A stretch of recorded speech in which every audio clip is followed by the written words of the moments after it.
Kaixo, ongi etorri, gu Oian Emale Garazita irati gera, eta gaurkon gure podcasteko konektatu baina bakarrik saien aurkitze gera. Ez dakit ezautze guztue, baina gai asko inguruko podcastak iteiteu, eta gonbidatu berri dauzko gaur.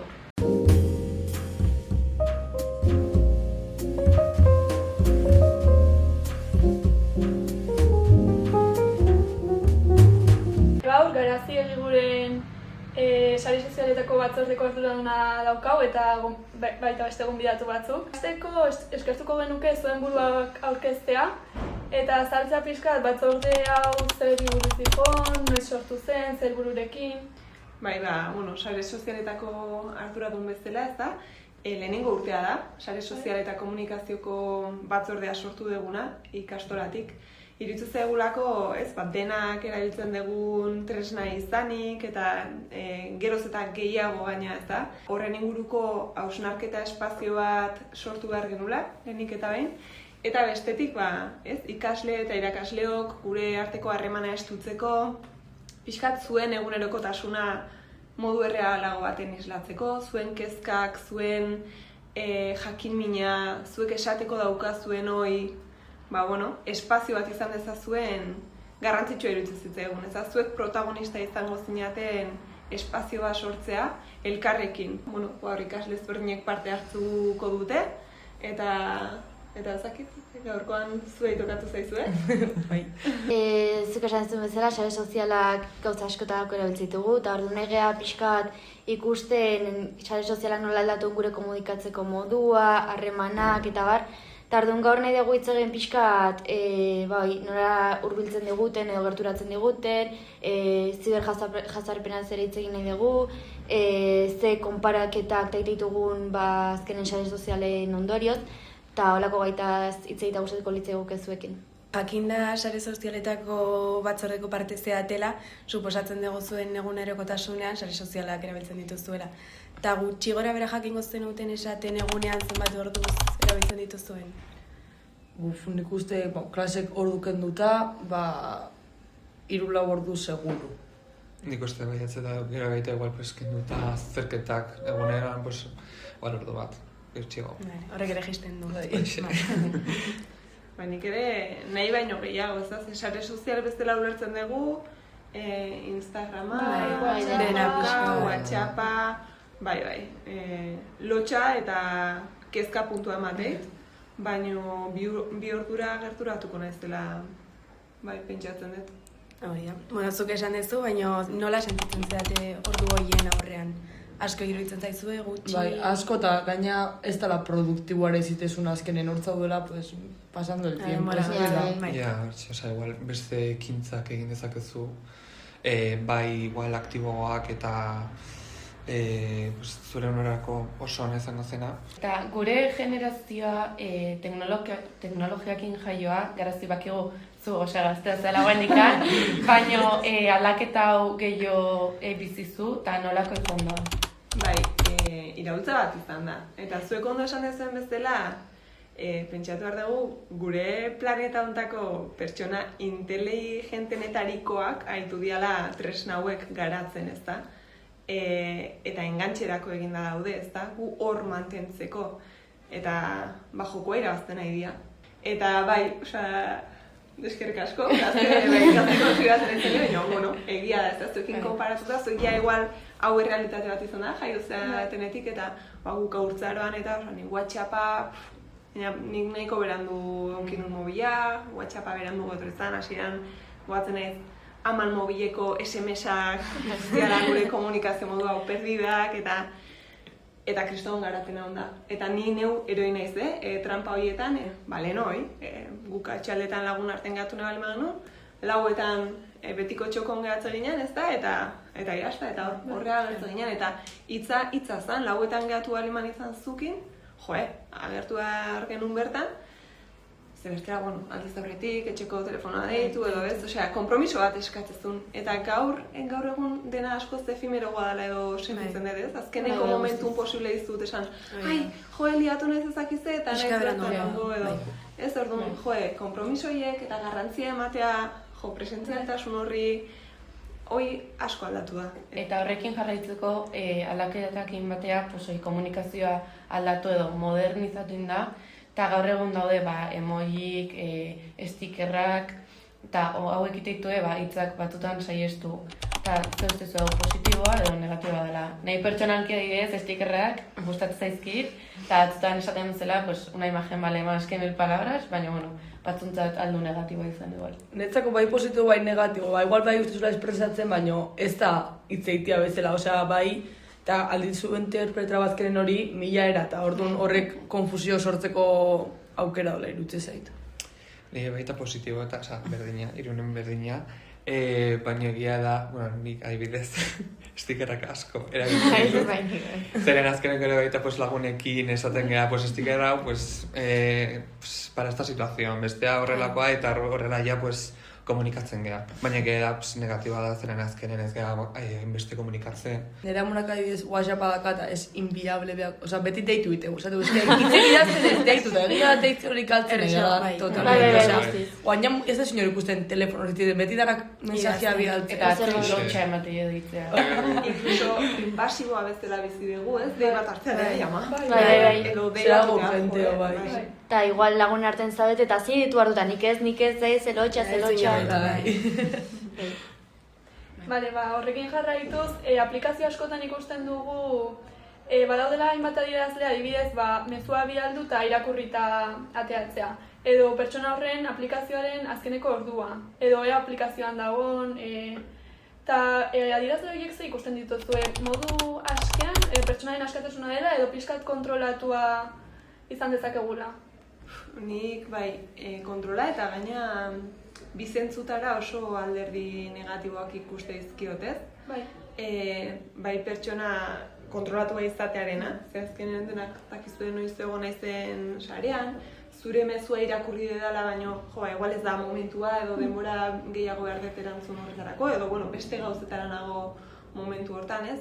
Eta alderantziz ere, besteak ikustea, noiz konektauta ontzean, eta zuretzat benetan oso garrantzitsuan mezu baten erantzunan zaiba zaude, ansiedade hoi, edo inseguritate sortu daitezke. Nire kontrolak hilotzen totalmente da. Gero inkonstientemente, haber si lo ha leído, baino egia da, ja ezagula pendiente, eta igual da, que sartuan nahi gabe irakurri, eta ez du irakurri realmente, baina ja esan duen karazik esan duen bezala, ja te haces tu pelikula. Hori da. Eta txarreako. Ez que nik ez dakitek gasa, ez que hor sondo gaztatu dute, berdin-berdina, pentsatzen dut. Bueno, jo asko gertatzaigu, azkenean zuk esan duzun bezala, kautarte bat, eta lehenengo gauzita da sare sozialetan sartu, edo goizeko 8etan esnatzea, eta lehenengo gauza da sare sozialetan sartu. Eta karo, sartzea, eta lehenengo gauza ikustituzu bidei perfektuak, familia idealizatuak, dena ematu dela perfektua, eta guztiz ezberdina. Zuek ustezue hau erreala dela, edo, guk errealista eta sozialetan, edo gure bizitza perfekzionatu nahi dugu modu baten beste erakutsiz dena ondo dagoela. Nik uste zuk soziotuzu momentun, fijatezean 1000 gauzetan, haber ondo dagoen ez dakize, azkenen mozatezuna da un momento perfecto, eta igual egun hori mierda bat izan da, baina momentu hori, super bonito, perfecto, eta nik uste mundu guztia sartzea, eta inoiz ez da, zoze txarrat, sare sozialetan eneko, laroita ama pikua, dala positiboa da, kiston viajea, kiston zea, dana oso idealizatu hori irutu zaitu. Bai, nik berdin-berdina zeren azkenen jendea edo igual influencerrak ikusten duguna generalen bakarrik mostratzen dute bere momentua berena edo igual egia da batzuetan story batek egiten dute, baina da, no tengo sentimientos, no me paso mal, baina azkenen, seguraski egia izango da. Batzuetan eta ikusten da, bakarrik egiten dute, como pizkat sensiblea emateko. Guzizados, esan dezuen guztiakin. Bai, iruditzea gaina berez ez gizakiok badukagula tendentzioi elkarren konparaketak egiteko, ez? Eta beti ikusteko besteangan, osasun dokumentazioko bigarren mailako ikasleak aurreko negutegian entzuten autoestiman inguruko saio bat prestatu. Eta bertan ikuste genuen, ez? Nora beti konparatzean bestekin falta zaigun horretatik, ez? Zeile politia daukan eta joni ez dakize, edo beti falta zaigun horretatik.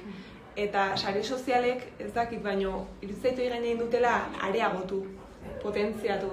Eta dedikatzen gara ere ez gure alderdi hoberen hoi brillantena, erakusten elkarri kriston mina sortzen. Bai, igual erabalik beharko genituzke ere bai humanogo, humilago, ez? Alderdi honak bezala, txarra konpartitzeko edo, baina askotan ere ez dugu nahi, zen norbait aste danen bere arazoak, zerbait ola sentimentala konpartitzen, ez pixkat atzea hor ere hausnarketa bat, egia da espazio seguruak bilatzen ditugula askotan gauzaile konpartitzeko, baina bizitzaren parte dianako igual ez. Baina zaila da. Bai. Nik uste zuek esan dezuna pixkat humilago izan beharko ginean, egia esan, baina egia da nik uste asko jokatzen deula beldurrakin. Azken nik uste ditugu gain bizitza perfektua eta beldurrak haula bai, azkenen igotzen den guztia normalen jotzen dugu, bestiak ze pentsatuko dute, bestiak hau ikusi behar dute. Eta beldurrak hau, ze igotzen bali badeu, besteentzat igual ez dana gustuko izango, behik ze esango duten, edo nola pentsatuko duten. Ze esango guenakin erabat adoz, osea, argazko diotezunen, eta zen bentzau berdue, o beti, joera, o no salgo bien, o beti, beti. Eta gero, denak dakigula hau gertatzen dela, denak dakigula ez, trampa hauek daudela, eta baliatzen gara, edo jakin dezakegu manejatzen ez da, baino ariketa hori da ez da, kontzientzia hartzea eta benetan lanketa bat egitea. Zuk aipatu duzu nola sare sozialak eta autoestima oso lotuta batzen, eta askotan gaur egungo tendentzia oso garrantzitsu bat inportantzia asko daukana da, gure autoestima lotzen degula bai jasotzen ditugun komentario iruzkinekin, edo zenbat jarraitzaile ditugun, zenbat like ditugun argazki honek, eta pixkatu egin nola ikusten duzu tendentzia hori.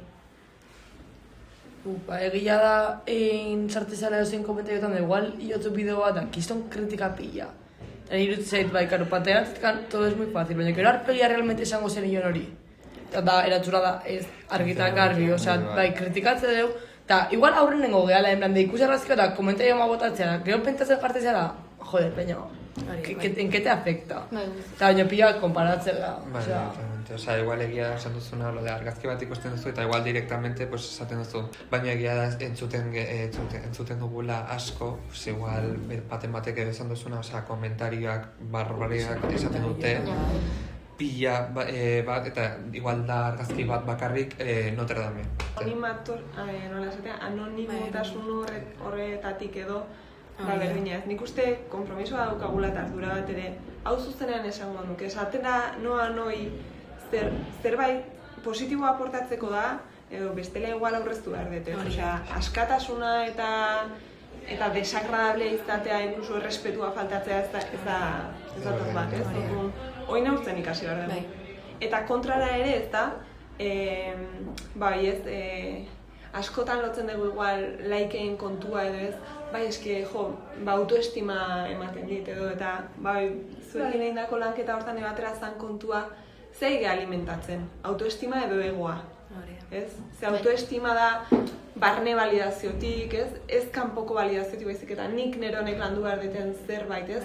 Eta usten dut, edo nik behintzatula sentitzen dut, sare sozialek askotan ego hori alimentatzen dutela, beste validaziotik aiziondo, eta horrek oendikan ere auskorrago bihurtzen gaitula, ez? Ze kanpo validazioi ez daukate momentutik, balio gutxigo daukatela sentitzen dut.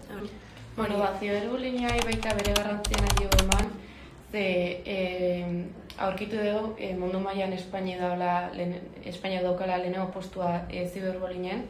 Eta, bain kasu bat kontatuko dizuet, guk ikusteko lako, guta denak ikusteko lako gauzak gertatzen dela, ze batzuk ez duena ikusi.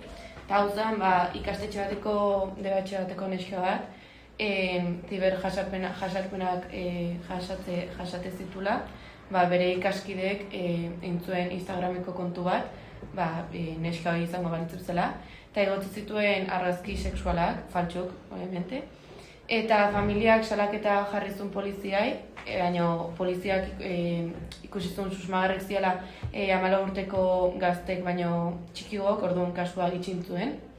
Eta eskolaetan ezertaz hartu batu, ez zuen inongo protokoloik martxan jarri. Eta hau guztia pasatzen 22-23 ikasturten, da publikatu zen 23ko ekainen.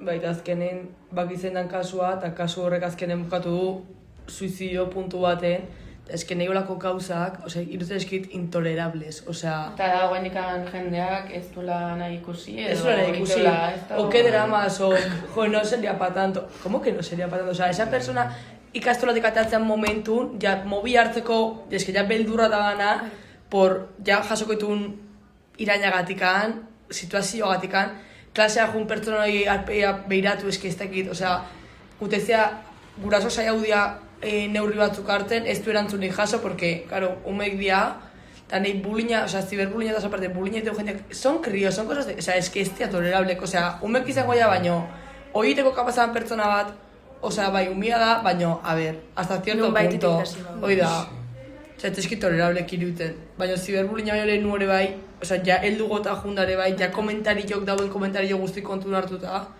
eske hoi ikusteue, esaretan sartuta eske hoi ikusteue erabat.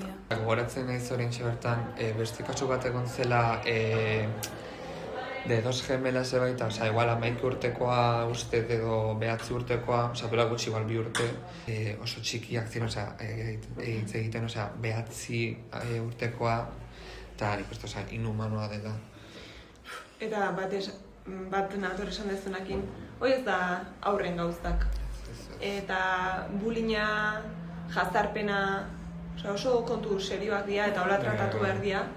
Eta familia, hezkuntza, gizartea eskutik jun behar dugu, eta hor pixkat autokritika bezala, hoi gizartean frakasoa da, hoi hezkuntza komunitatean frakasoa da, ze familiakin batea elkarlan estugo bat egin behar dugu, eta falta zizkigu lanketak, hausnarketak, espazioak, protokoloak, eta netan protokoloiek aplikatzeko moduak, baliabideak, eta pixka bat batzorde hau ere horren arira, ezta? Oso garbi eduki behar degulako ikasle, irakasle, familiak batea osatu behar degula, sare sozialak nola erabiliko ditugu. Eta batzutan igual irakasle bezala gauza asko eskapatzen zaizkigu, orduan zuen laguntza behar dugu. Garazti hemen, hau ze? Bai, baina ezin dugu gatu, bai, erantzun bat behar dugu eta horrako konpromisok hartu behar ditugu eta erantzukizun hori eduki behar dugu, ezta? Nik uste ez bali bada estremua pasatzen suizidatzia, ez diara kontu hartzen. Bueno, ya está, ya pasau. Ya pasau, baina nidakat... Zerbait grabea gertatu behar da, ikusteko grabea dara benetan. Nidakat jendiak gertun, ziberbulina eta jasaitunak, eta que tiene trauma de por vida, ya... Infantziatik ja. Bai, eta ja katute zaizu. Pertsona hori igual ez da goatzen, ninduna, eta txoak ega broma bat bezala hartu du, eta eske ez da broma. Edo kerrena, bai, azkenen jazarpena egiteutenak lasei asko bizi dira eta eske ez da bate justo. Kontzientzia hortatik ez, eta pertsonalitate kontu bada, eske batzuk ez dira konstiente ez kalte indezaketen. Eta gero hor, generazio salto badago. Claro, gu irakasle bezala ez da, protokoloak eta sortzen ditugunen, eske askotan oso urruti gaude errealitatera. Eske ez dira imaginatzen bulinak, ez, ziberespazioan ze dimensio hartu duen. Eske ez dakigu, ez dira konstiente, ez dugu erabili, ez dugu pairatu. Horregatik, askotan ez, gure bulegotatik edo protokolo hauek egiten zuen, eske ez dira nahikoak, zezu gaur egungo errealitatea islatzen, horregatik behar ditugolako espazioak. Beste galdera bat, nola uste dezu eragiten dutela sare sozialak gaur egun neraben adizioetasun edo respetuaren pertzepzioan, eta nola susta dezakegu erabilera egokia sare sozialena? Nik uste errespetuak galtzen dela totalmente. Oan ja eozer gauza idatzi esan, baina lasai asko gainetikan. Nik uste ja mobietikan hasita. Jendea asko konfunditzen da, esan duzuna azkenen, como libertad de expresión, zeren asko esaten dute, nahi duna esan dezake, baina eske asko ja errespetua, ja ez da existitzen. Adizkidetasunari dagokionez, harremanak eta... Nik uste harremanak tope toksiko dira. Nik personalmente, kontrol hori de zati gauza honekin da ez nerekin, gehoz da toksiko, ja, kuadriatasun hortikan hasita, kuadrian zaude, eta gatzea aparteko lagun batekin da, eske kuadria, espazio. Eta gero txarren adibidez Instagramen duela gutxi, directamente jarri dute lokalizazioa jakiteko. Instagramen duela gutxi, eta directamente aktibatuta. Nik uste falta zegula hau. elkartzea, benetan fisikoki egotea, ze ez, geroz eta gure burbujetago gaude, geroz eta recelosogo bihurtu gara, geroz eta ez, eta nik uste hola gaudenen. Eta individualagoak, virtuala baita. Eta gizaki soziala gea. Komunikazioa ez da bakarrik hitza edo emotikonoak edo ez, komunikazioa beste mila gesto dira, kontaktua, energia, eta enteatuko gara. Uste zuek iten izaten abeztelako lanak laguntzen dutela prozesu hortan. Nik eskerrak eman naizkizu etola parte hartzagatik, eta bai ez, olako txoko bat, olako lanketa bideratzagatik, ze eredugarria da ez, eta hau da bisibilizatu behar geana, ze zuek ere gazteak zeate, eta ja fase honetan zaudete, ez da? Ze asko da, bai, eske gazteak, eta ez ze gazteak, sabitu, gazteak ere espazio hauek sortzituzte, hausnak eta potente hauek iteituzte, konsiente dia, eta inkluso zuek proaktiboki, ez, soluziorako bidea izan daitezken hauek marrazten aizeate. Bueno, ja, saioarekin bukatzeko, horrez horretik eskerrak eman, zuen parte hartzeagatik eta asko ikasi egu zuen gandik. Eta horrela bukatzeko ja aholkuren bat, azkeneko aportazioen bat egiteko. Nik, nire buruai, gelan eta lantzen ditugun gauzengatik ez, da teoriatik praktiketara pasatzea, ez da? Zenik ere, teoria oso ondo, baina gero praktikan berdin eragitea gauzak, trampa horietan erortzen naiz. Orduan, gesto txikiak, ze ambizioso bihurtzea lemaga, venga, sare sozial guztiek borratu, eta ez ditut beteko, ez da? Baina gure buruakin, konpromeso txikiak, baina mantenduko ditugunak itea. Totalmente, eta pues, azken erabilera buruakin itea, nik uste sare sozialana, porque nik uste ja eskutatik juten nahi dala asunto hori. Esaldi bat, asko gortez zait, denok, a ver, oso sana, segurutxa da, vive y deja vivir. Osea, zeren azkenen hau, ziberbullyingakin eta sare sozialekin, osea, ezke ikusten, bizi zu lasai, lagunekin, familiakin eta horrela, baina gero baita ez egontea kritikatzen. Lista hau izan da dena eta mila esker. Eskerrik Eskerrik asko. Eskerrik asko.